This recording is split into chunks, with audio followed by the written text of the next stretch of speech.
Is your PS4 loud? Here's why. Part 2.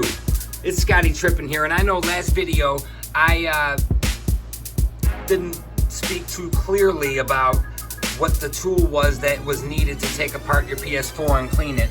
That tool is called a TR9 Torx screwdriver. That's the little star key that you're gonna need to take these little screws out right there to get all that cluster fuck of fucking dust out of that PS4. Now anyway, I did clean the fans anyway, regardless of what that looked like. I smoked a little bit of more reefer, I smoked a little bit of more cigarettes, and my PS4 is still doing very well here in 2020 motherfucking 4 here. It is July 2024, and this PS4 is not fucking loud any goddamn more. Do you hear anything at all?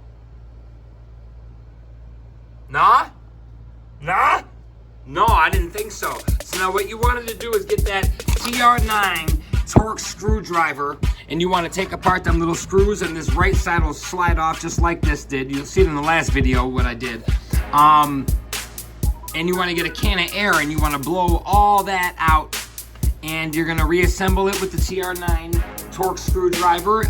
Put the screws back in exactly how you found them. Slide this back on that too. Feel free to blow out all this stuff if you want. I like it, so I'm going to keep it. You know, it just gives me memoirs of what my lungs look like. Thank you guys in the comments for caring about my health. But I am 40 years old, Scotty Trippin, and I am still pushing just like this fucking PS motherfucking cocksucking 4. You know what I mean?